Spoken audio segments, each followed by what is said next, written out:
Hello, YouTube. I'm Vince White. I'm an employment attorney. On this channel, we answer publicly posted questions from YouTube users, getting folks the answers they need from an employment attorney. I found a fun little thing in the lining of my suit today. They put little faces in it. That's interesting. It's new. Tried a new company. Tried Tom James. Wouldn't recommend. Gotta say, wouldn't recommend.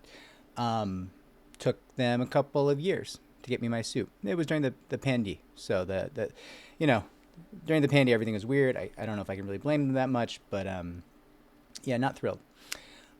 Feels a little meh for the price, if I'm being honest. I don't know I can recommend Tom James, but I digress. We have a question here from YouTube user Shanice, whose last name I will not read, and Shanice says, "I'd love to hear you talk about how employers are weaponizing EAP, so employee assistant program systems, and or mental health to force employees out.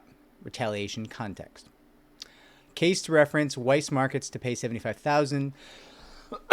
Excuse me, in EEOC sexual harassment disability discrimination suit." Okay, so I'm not going to reference that case. I'm not going to pull that case, but I will say this: EAP systems, so employee assistance programs, are virtually identical to HR, in that they exist to protect the employer. The purpose of these programs is to protect the employer. The only time HR or an EAP, an employee assistance program, will assist you, the employee, is when, in so doing, they help the employer. Very key thing to know. Now, EAP systems are interesting because they create a somewhat large structure most of the time of people who will convince the employee that they are there to help. They will say things like it's confidential. They'll say things like, "I'm here for you. I exist. My entire role, my entire job is to help you." That is false. That is not their job. Their job is to protect the company. Okay? And if they don't protect the company, very rapidly they will find that they are no longer necessary in their role as an EAP consultant or employee. So that's the first part of this. Now, the second part of this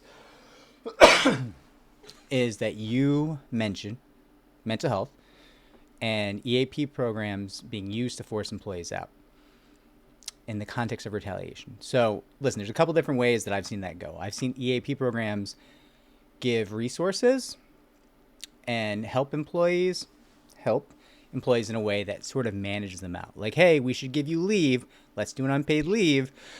Oh, I don't think you're ready to come back. Let me give you more leave." And then the next thing the employee knows is they've been out so long that they're being terminated. I see that all the time. "Hey, I think you need accommodations for your mental health condition. You should be out. Come on, you got to put you first. I'm EAP. I'm employee assistance. You got to put you first. So unpaid leave." See that all the time.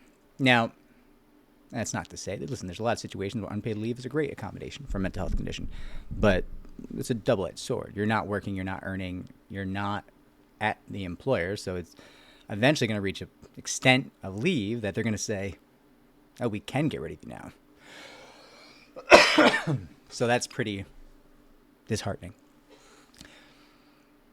The next thing I'd say is that these programs are not generally actually confidential. So people go to these programs and say things that they might not say to HR or to the employer as a whole, but they'll say it to EAP because they trust EAP. EAP can say, "Oh, that sounds dangerous. You have a mental health condition." Well, my first priority has to be the safety of all the employees. So with this mental health condition that you've confessed to me, I know that you're not violent, but I've heard things about this mental illness, and I got to prioritize safety. So maybe we need to do something about this. Maybe you need to go out. Maybe we need a letter from your doctor proving that you're well. Maybe we need a letter from your doctor proving you're not dangerous, which, by the way, is now paper in your file, because that's a hell of a letter to have in your file, your personnel file, right? So there's a lot of things that go on. EAP programs do not exist. I don't care if you're a civil servant, working for a state or a municipality.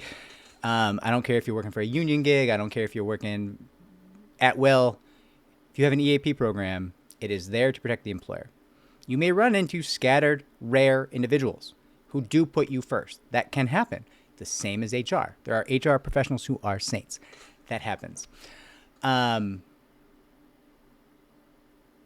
in my opinion, and in my experience, in all my years of employment law, that is rare. That is rare. And listen, if you work at EAP and you're railing against what I'm saying now, maybe you're one of the good ones. Maybe, right? But there's also just a lot of EAP people who don't really admit that their role is to protect the company. That is their role, but they may not feel that way, even though they may behave that way. I'm not saying, listen, if your best friend, your brother, your sister, your spouse, whoever it is, works in EAP, I'm not saying they're a bad person. We all do hard things in the course of our employment. We all got to put food on the table. I get it. I'm just saying, if you're an employee, I would urge you to not put your trust into the EAP, the Employee Assistance Program system. I think it is generally going to be a mistake. I think there is a great many ways the EAP systems are used against employees, like very subtle knives to excise an employee from a job.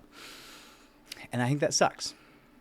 But in any case, if this video was helpful, like, subscribe, comment down below. Shanice, if you had more specific questions, please don't hesitate. Let me know below. Tell me about everyone's experiences with employee assistance programs. I would love to hear, and share the channel so it can grow. Take care, everyone.